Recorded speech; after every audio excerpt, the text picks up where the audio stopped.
அமைதியான நதியின் நடுவே அவன் தனது படகை செலுத்திக் கொண்டிருந்தான். அவனின் ஒவ்வொரு துடுப்பும் நீரின் ஓட்டத்திற்கு எதிரான ஒரு போராட்டமாக இருந்தது. அவன் தசைகள் வலித்தன. அவன் நதியின் கடுமையான அலைகளுக்கு எதிராக போராடிக் கொண்டிருக்கும் போது எதிர்ப்புறம் மற்றொரு படகு நேராக அவனை நோக்கி வேகமாக வந்து கொண்டிருந்தது. அவன் பதட்டத்துடன், என்னை மோதிவிடாதே, வேறு பக்கமாகச் செல் என கத்தினான். ஆனால் அந்த படகு திசையை மாற்ற முயலவில்லை. மேலும் மேலும் அவன் அருகில் வந்தது.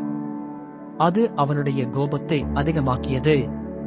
உங்களுக்கு என்ன, பைத்தியமா? இல்லை, நீங்கள் குருடா எனக் கத்தினான். அவன் குரல் நீரில் கலந்தது. ஆனால் அந்த படகு உணர்ச்சியற்றதைப் போல ஒரு குருட்டு படகாக தொடர்ந்து அவனை நோக்கி வந்தது. ஒவ்வொரு கணமும் திகைப்புடன் நீண்டது. இரண்டு படகுகளும் ஒன்றுக்கொன்று மிக அருகே வந்தன. அவனுடைய இதயம் வேகமாக துடித்தது. அவன் கைகளால் துடுப்பை திடமாக பிடித்துக் கொண்டான்.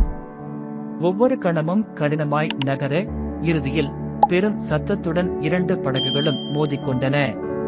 அவன் அந்த பொறுப்பற்ற நபரை எதிர்கொள்ள தயாராகி கோபமாக கத்தியபடி எழுந்தான். ஆனால் அவன் அந்த படகை உற்று பார்த்தபோது அவனுடைய முகத்தில் இருந்த கோபம் அதிர்ச்சியாக மாறியது.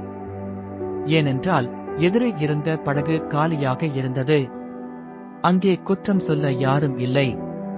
அவனை எதிர்கொள்ளவும் யாரும் இல்லை.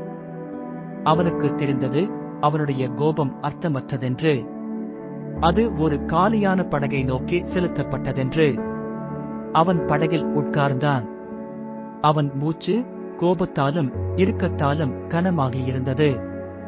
மெதுவாக அவன் தனது மூச்சை சீராக்கத் தொடங்கினான். அவனின் ஒவ்வொரு மூச்சும் அவனுக்குள்ளிருந்த பதற்றத்தை நீக்கியது.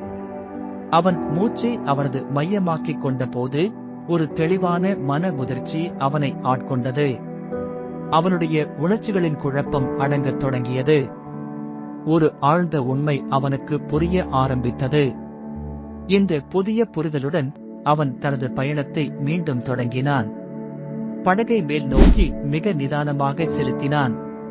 இந்த நதி ஒரு நேரத்தில் போர்க்களமாக இருந்தது.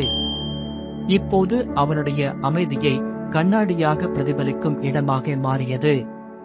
அவனுடைய கோபம் அந்த வெற்றுப் படகைப் போல கட்டுப்பாடில்லாமல் சென்றதை அவனால் உணர்ந்து கொள்ள முடிந்தது. அவன் அமைதியாக படகை செலுத்திக் கொண்டிருந்தான். சூரியனின் ஒளி நதியின் மேல் பிரகாசித்ததைப் போல அமைதி அவனை பிரகாசமாக்கியது. அவன் மூச்சை ஆழமாக இழுத்தான். உண்மையான அமைதியின் திறவுகோல் தவிர்க்க முடியாததை உணர்வதில் உள்ளது. அதைக் கடந்து நமக்குள் அமைதியை கொண்டு வருவதில் உள்ளது என்பதை தெரிந்து கொண்டான். அவனது பயணம் தொடர்ந்தது. அவன் இதயம் இலகுவானது, மனம் தெளிவானது. அவன் ஒரு மதிப்புமிக்க பாடத்தை கற்றுக்கொண்டான். அது வாழ்க்கையின் பயணத்திற்கு வழிகாட்டும் ஒரு பாடம். இப்படியாக அவன் மேல் நோக்கி பயணத்தை தொடர்ந்தான். தனது பயணத்தின் உண்மையான தன்மையை புரிந்து கொண்டான்.